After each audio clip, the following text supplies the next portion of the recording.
Yeah, hello, family and friends. There's no doubt that you have plans of your own, and which is 100% very good because you must live with plans. But besides the plans that you have, I want to also tell you that God has plans for you even before you were born.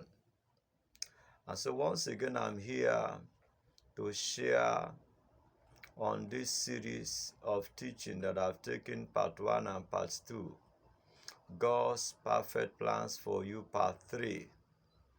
And it is my prayer that you will be blessed through this teaching, that this teaching will give you some insight, some understanding concerning God's perfect plans for you.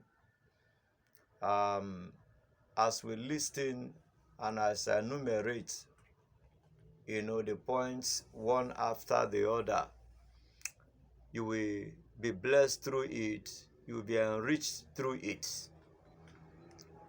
Again, what are the ways that we can look at God's plans for your life, His perfect plans for your life? In Psalm 138, verse 8, the Bible said that God will perfect that which concerneth me. God will perfect that which concerneth me too, because His mercies endureth forever. And number 3, that we are the works of His hand. You are the works of His hand. So in this psalm that we have, I've just said Psalm 138, verse 1, verse 8, Psalm 138, verse 8. The psalmist there believed God. He believed that God will perfect. He trust and believe God. He has trust, he has belief, he has confidence that God will perfect that which concerned him. For you to actualize that, what God has for you, you must believe Him. If you don't believe God, obviously and certainly it will not come to pass. If you don't trust Him, if you don't have reliability, if you don't have confidence in God, so for God to bring His perfect plans to come to pass in your life, is that you must believe Him. You must believe that God has the ability, He has the capability, He has the capacity to do it. Number 2, you must anchor on God's mercy. The same Psalm 138 verse 8, it says, His mercy endureth forever. I tell you, without the mercy of God, we cannot live. We are alive today because of His mercy. And there are some certain things that would have warranted punishment, but God never judges us according to what we have done wrong. His mercy overrules judgment, overrides judgment. In place of judgment, mercy takes place. So he leveraged on God's mercy. He says it's going to be possible because the mercy of God endureth forever. Number 3, he said, because he is the works of God's hand, and he is not of himself.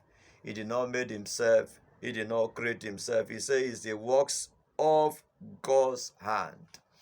And also Psalm 100 verse 3 alluded to this fact. He said we are, his creature. We are the works of his hand. We do not make ourselves. It is not we that formed ourselves. It is not you that fashioned yourself. It is God that made. And so the psalmist believed there, and he said, look, he's going to perfect that which concerneth me, because I am the works of his hand. Another thing, number 4, is that God has thought of good and peace for you. Thought of good and peace. Jeremiah 29 verse 11, it says, for I know God has a pre-knowledge of our lives, of your life. He said, for I know the thought that I think towards you.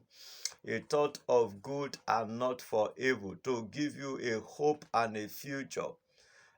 Some scripture, some translation like King James Version said to give you an expected end. For I know, in spite and despite whatever you may be going through or you will go through later, God say, I know the thoughts that I think towards you, a thought of good and not of evil, a thought to give you peace, a thought to give you hope, a thought to give you an expected end, that which you are expecting. God say, I know, and I'm going to give you. So you must also believe this. You must also count on this. Another point that you need to take note that God is able to do is that God is the end and beginning.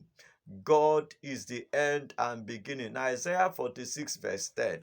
God says, I know the ending from the beginning. So God knew how it's going to end. And you know what? He now works with you. He already knew how it's going to end.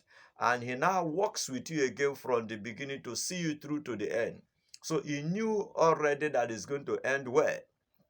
And so in the process of ending well, to guide you, to see you through, God comes with you from the beginning, and God begins to, walk with you through the end process. So God is a master planner. He knew it from the beginning to the end. So for somebody that has that foreknowledge, you must be able to trust him. You must be able to believe him. You must be able to lay your hope in him that he is able to do it for me. So God knew from the beginning to the end. Isaiah 46 verse 10. That also in Isaiah 46 verse 10, God is going to bring his plans to come to pass because of his counsel and pleasure. In Isaiah 46 says, I'm going to be, he's going to say, I'm going to do it because of my counsel, because of my pleasure. He's going to do it because of my counsel, because of my pleasure. It's not just going to do it for doing his sake. And Philippians 2:13, he says, for it is God that worketh to do and to will in you according to his good pleasure. It is God that worketh both to will and to do in you. God is the one that worketh it. God is the one that willeth it. And God is the one that doeth it. So, behind the scene, God is doing something. God is working out something. And what is he working out for in your life? He's working what will bring him pleasure, what will give him glory, what will give him honor, what will give him praise, what will edify his name in your life when men hear it. So it is God that worketh, is working.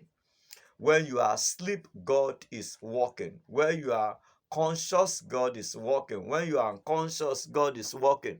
When it seems that as if nothing is working, God is working.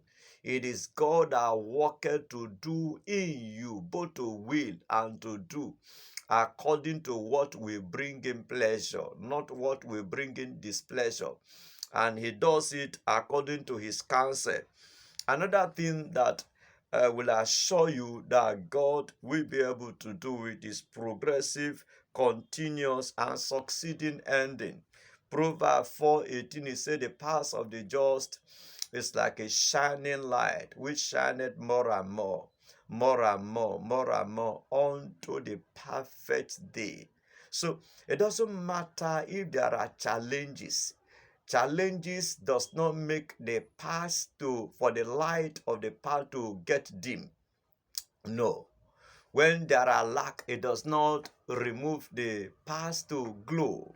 The path is still, it's like a shining light. The light is shining.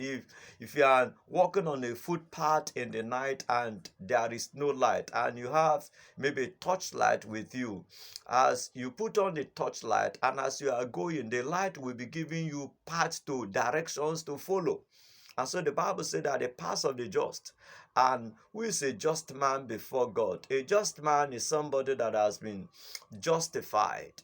Let's assume that a man is taken to the court of law, and after accusations that were leveled against him, and so on and so forth, and the matter went on trial before the judge, And after examining all the accusations, all the allegations, all the evidences that was brought before the man, and the judge said, look, this man, I found nothing, and he was discharged and acquitted. The judge saw that the man was just before every evidence is against him. And so before God, God said, look, you are just before me. And so because you are justified before me, I see you as being innocent. I see you as not having any guilt. I see you as not having any baggages, any offense. So you are just like a shining light before, your path is like a shining light. So you must take note of that as well. And another factor that you must also take note is that God can do anything suddenly, can be sudden upliftment. In the book of 1 Samuel chapter 2 verse 8a, Hannah sang a song. He made some declaration there. I say God is the one that can lift a man, a beggar from the donkey to the palace. Suddenly he can change life. Suddenly he can transform life. We saw that in the case of Hannah that I've said, when man has written her off that he's not going to get children, but God suddenly intervened. We saw also the case of Joseph. Joseph, he was humiliated, he was humbled, he was disgraced, sold into slavery, cast into the pit, sold into the hand of the Potiphars for the Ishmaelites for slavery. They moved him there from the Ishmaelite, and he was sold, finally to the hand of Potiphar. From there, he got to prison. But at the end of the day, all of a sudden, one day, Joseph was brought out of the prison, and he was lifted up to the palace. So God can suddenly, through his perfect plans, change your history entirely for life, change your story entirely for life. It could be through normal processes. It could also be through abnormal processes. For example, somebody like Saul, before he became Paul, he was trying to persecute the church of God, and through that process, through that event, God changed him automatically, and all of a sudden he became what he never envisaged that he was going to be. So God can suddenly, rewrite your history, change the entire story of your life in a twinkle of an eye. And another thing that God can do in your life, as I round up, is that God, if God didn't approve it, it will never come to pass. It will never. God has the final say. Lamentation 3:37 says, who is it that saith a thing and cometh to pass? If God has not given approval, if God has not given thumbs up.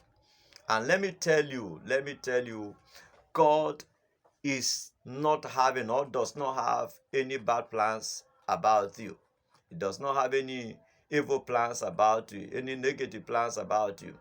And so, even if the enemy, brings something that are negative against you, you say, who is he that, maketh it to come to pass if God has not approved? And God will never approve that which is bad for your life.